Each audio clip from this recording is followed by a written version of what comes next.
Assalamualaikum warahmatullahi wabarakatuh.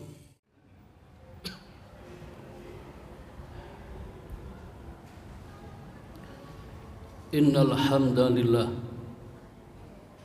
nahmaduhu wa nasta'inuhu wa nastaghfiruh wa na'udzu billahi min shururi anfusina wa min sayyiati a'malina. من يهده الله فلا مضل له ومن يضلل فلا هادي له. أشهد أن لا إله إلا الله وحده لا شريك له وأشهد أن محمدا عبده ورسوله. فأصلي وأسلم على محمد وعلى آله وأصحابه أجمعين. أما بعد،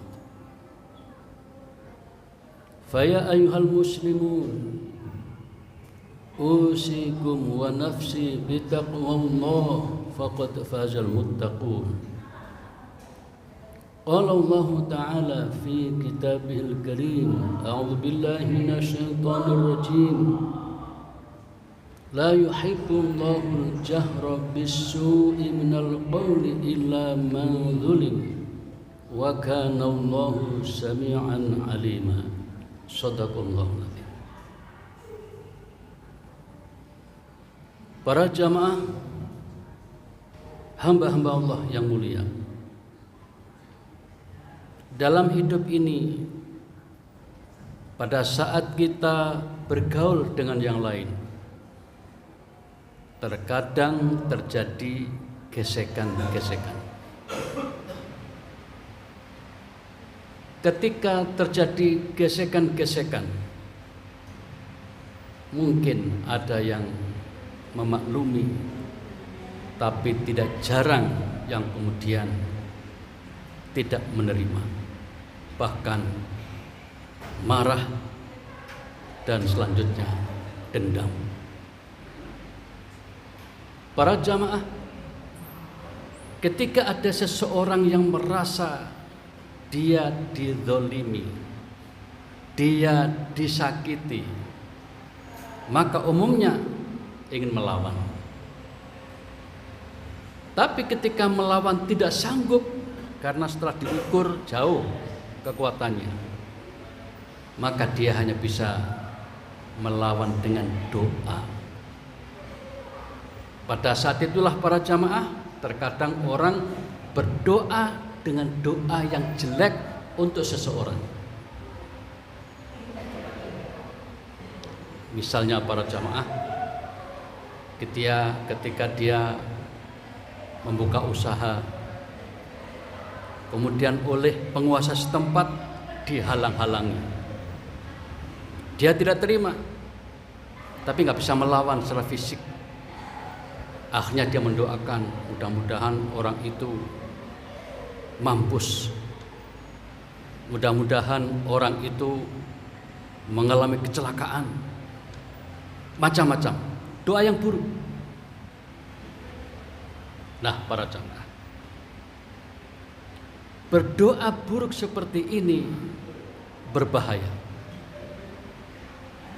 Apalagi kalau orang itu sebelumnya merasa teraniaya, terzolimi.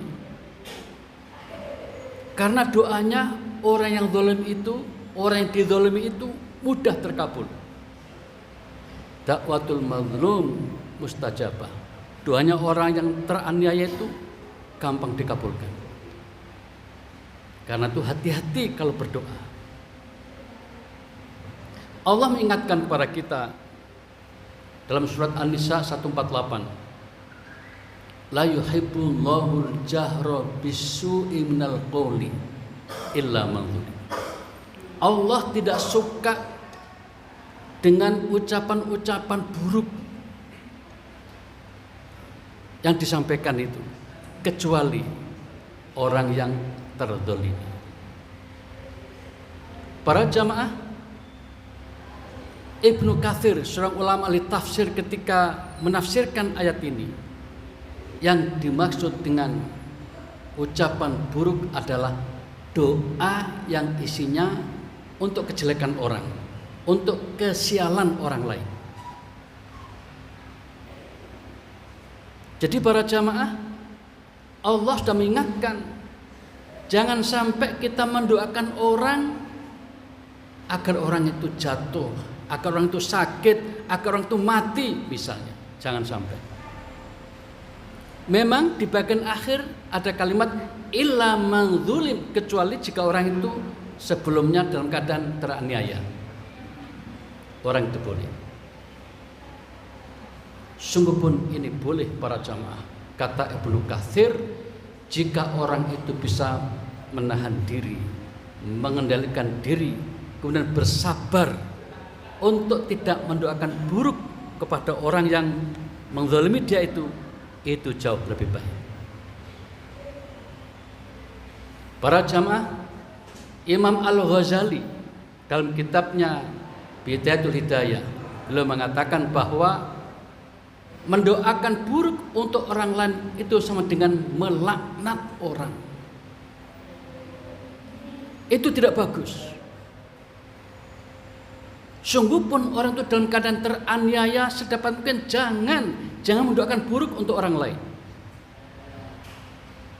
Umumnya orang yang teraniaya itu, yang terzalim itu, dia marah. Dan kalau sudah marah, maka doanya itu luar biasa. Dia hanya disakiti, hanya masalah, dihalang-halangi usahanya, tapi doanya, ya Allah hancurkan keluarganya. Maka doa semacam ini termasuk zalim, kata Imam Al-Ghazali. Tidak sesuai dengan kezaliman orang kepada dirinya. Berarti dia melakukan sesuatu yang lebih besar kezalimannya. Para jamaah, karena itu maka kemudian Imam Al-Ghazali mengatakan, jagalah mulutmu dari berdoa yang buruk. Usahakan tidak melakukan itu. Kemudian Imam An-Nawawi Al-Bantani, ulama Indonesia, ketika membaca kitab Al-Ghazali ini kemudian mengatakan, sedapat mungkin orang itu menjaga diri, sabar, kemudian berdoa kepada Allah agar Allah yang membalas orang itu. Terserah bagaimana caranya Allah membalasnya. Tidak usah mengatakan kata-kata buruk untuk orang itu. Misalnya mampus dia, ini dan itu. Para jamaah, ini bagian dari akhlak Islam. Kemudian Imam Hasan Al-Basri ketika membahas masalah ini, ketika ada seseorang, mungkin kita itu dianiaya oleh seseorang, dizalimi seseorang, jangan membalas dengan doa buruk untuk orang itu, tetapi berdoalah dengan doa, misalnya Allahumma a'inni alaihi, ya Allah tolonglah aku dari penganiayaan orang itu. Fokusnya kepada dirinya ketika doa. Tentang orang itu terserah Allah. Allahumma ya Allah a'inni, tolonglah aku alaihi, dari kezaliman yang dia lakukan. Kemudian ditambah wastakhrij haqqi minhu, ya Allah bebaskan aku dari upaya-upaya jahat yang mereka lakukan. Ini jauh lebih bagus doa seperti ini ketimbang doa dengan ungkapan-ungkapan buruk untuk orang lain. Ini kata Imam Hasan Al-Basri. Kemudian para jamaah, lalu bagaimana sebaiknya kita? Ada akhlak Islam yang sangat bagus. Kalau bisa malah berbuatlah baik kepada orang yang menzalimi kita itu. Ini memang perilaku yang luar biasa. Jarang orang sanggup. Ketika ada orang menzalimi kita, justru kita berbuat baik pada orang itu. Ketika ada seseorang yang suka mengganggu kita, kita malah berbuat baik pada orang itu. Ini namanya ihsan. Inilah ihsan yang sejati. Ihsan adalah perbuatan baik kepada seseorang yang sebelumnya orang itu menzaliminya. Al-ihsan, ihsan itu adalah antuhsina. Engkau sanggup berbuat baik ilaman asailaik kepada orang yang sebelumnya telah berbuat buruk kepada dirimu. Ini yang tidak mudah, tapi ini luar biasa. Itulah yang Nabi lakukan. Ketika Nabi dicerca, Nabi diintimidasi, Nabi diperlakukan tidak baik, dianiaya oleh pihak-pihak macam-macam itu, Nabi bersikap tenang, bahkan mendoakan pada orang itu agar orang itu dapat hidayah misalnya.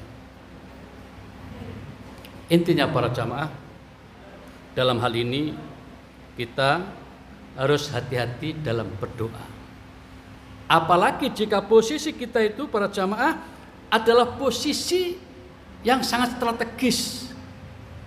Misalnya orang tua, apalagi pihak ibu, suatu saat mungkin digoda oleh anaknya, mungkin perbuatan apa begitu, lalu sang ibu ini marah. Hati-hati jangan sampai ibu ini atau orang tua ini mendoakan buruk pada mereka. Kenapa? Mudah sekali dikabulkan. Al-Kisah para jamaah dalam hadis Sahih Al-Bukhari yang dicantumkan dalam kitab Al-Adabul Mufrad, diceritakan bahwa suatu saat, ini Nabi yang cerita, ada seorang yang bernama Jurej. Jurej ini dikenal ahli ibadah. Tempat tinggalnya di lereng gunung, tempat yang sangat indah, sejuk, sehingga membuat orang ketika berzikir itu nyaman dan gampang khusyuk. Nah, di sebelah tempat ibadahnya Jurej ini ada seorang pengembala sapi. Juga ada kampung sebelah situ seorang wanita yang kebetulan mungkin kita sebut anak nakal. Para jamaah, diceritakan wanita ini ingin menggoda Jurej, tapi Jurej tidak bisa digoda. Nah kemudian para jamaah, singkat cerita, pada saat Jurej sedang beribadah, mungkin mirip seperti sholat kita, tiba-tiba sang ibu datang, lalu memanggilnya, Jurej, dengan maksud agar Jurej segera menghadap ibunya. Tapi saat itu Jurej sedang sholat, sedang ibadah. Di saat itulah hati dia ketika sedang ibadah itu mengatakan, aku memenuhi panggilan ibuku atau menyelesaikan sholat saya. Dalam hatinya mengatakan, udahlah, tak selesaikan dulu baru nanti menemui ibu. Para jamaah, sholat pun kemudian diselesaikan. Tapi saat selesai ibunya sudah pergi. Mungkin dalam pikiran ibu, nanti aja aku akan panggil lagi. Betul ternyata para jamaah, ibunya tidak lama kemudian datang memanggil Jurej. Nah saat itu Jurej sedang sholat lagi. Jurej sedang sholat mengatakan yang sama. Aku penuhi panggil ibu atau selesaikan sholatnya? Jawabannya sama, selesaikan sholat dulu. Sampai terjadi 3 kali para jamaah. Begitu yang ketiga ini, sang ibu merasa berulang memanggil tidak didengar, tidak diperhatikan, sang ibu marah.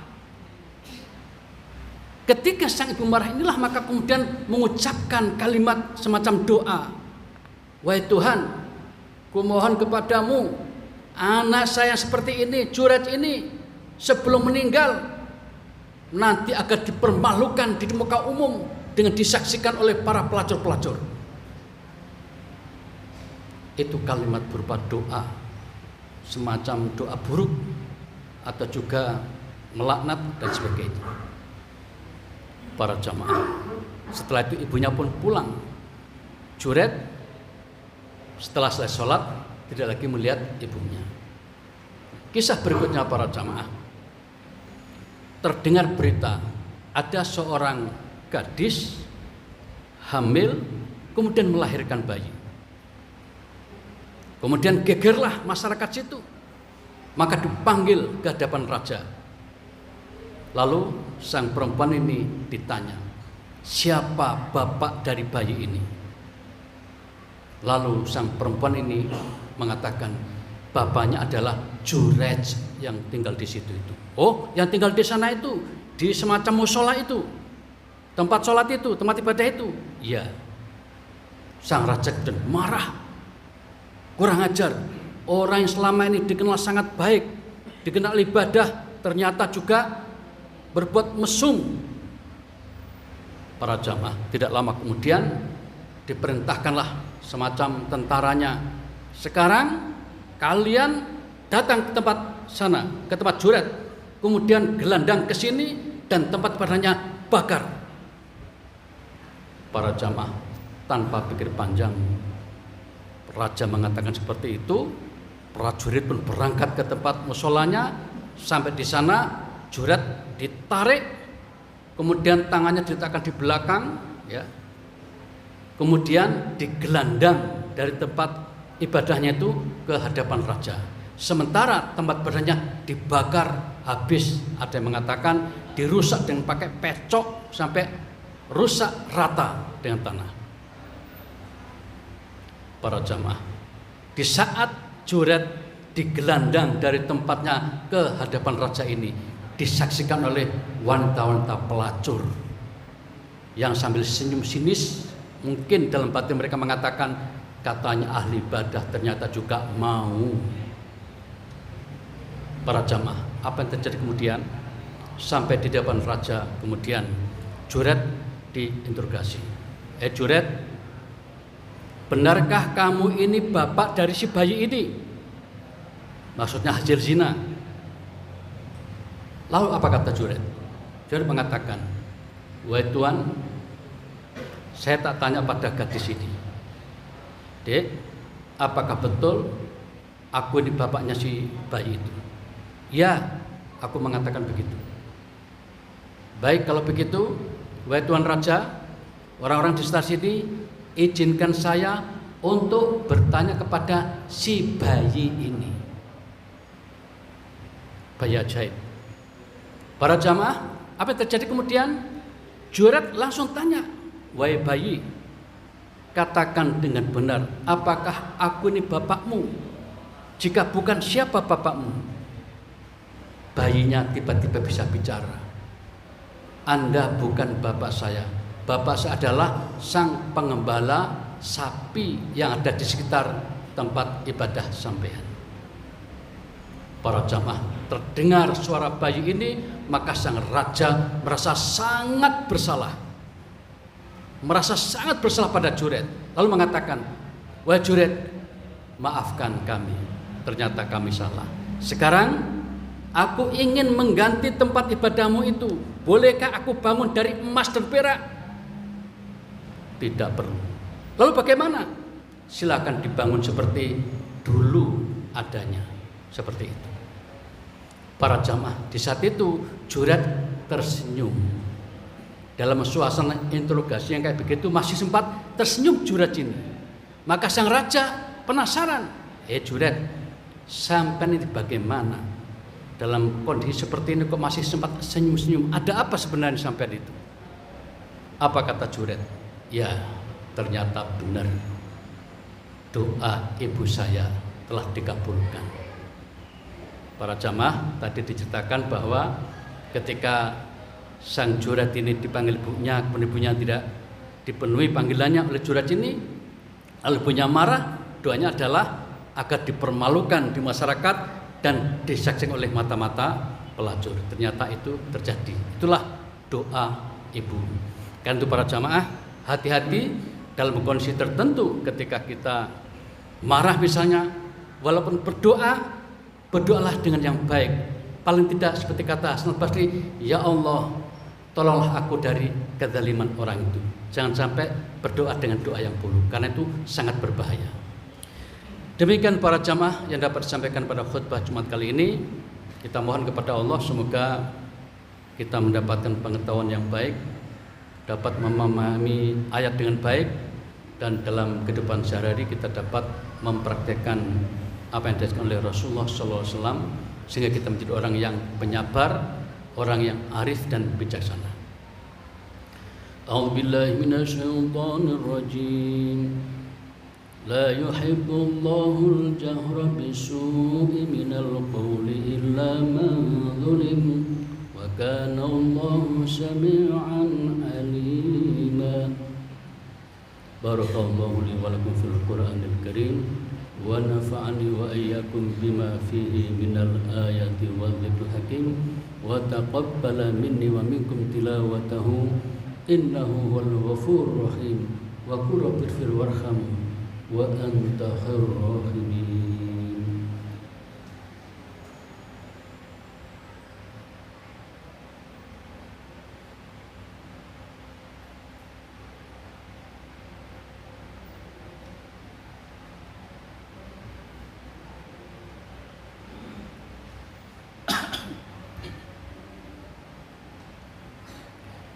Alhamdulillah alladzi arsala rasulahu bil huda wa dinil haqq liyudhhirahu 'ala ad-dini kullihi wa kafa billahi shahida.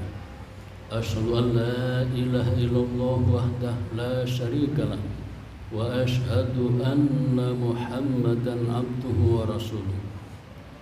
Allahumma salli wa sallim wa barik ala Muhammad wa ala alihi wa ashabihi ajma'in, amma ba'd.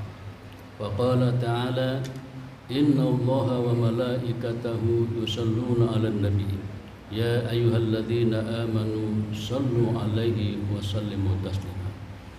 Para jamaah, mari kita berdoa, mudah-mudahan ibadah salat Jumat yang kita lakukan siang hari ini diterima oleh Allah Subhanahu wa taala. Kita mohon kepada Allah semoga kita senantiasa diberikan kesehatan lahir batin, kemudahan-kemudahan dalam beramal soleh, sehingga hidup kita ini lurus di jalannya.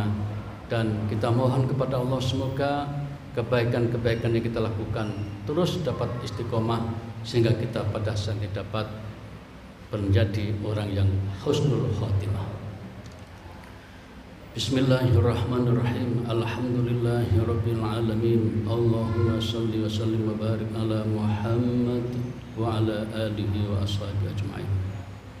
Allahumma ighfir lil muslimina wal muslimat wal mu'minina wal mu'minat al ahya'i minhum wal amwat innaka sami'un qaribun mujibud da'wat ya qadiyal hajat. Allahumma arinal haqqa haqqan warzuqna ittiba'ah wa arinal batila batila warzuqna ijtinabah. Rabbana la tuzigh qulubana ba'da idh hadaitana wa hab lana min ladunka rahmah innaka antal wahhab. Rabbana atina fid dunya hasanah wa fil akhirati hasanah wa qina adzabannar. Wa sallallahu ala Muhammad wa ala alihi wa ashabihi ajma'in walhamdulillahi rabbil alamin. Wa la dzikrullah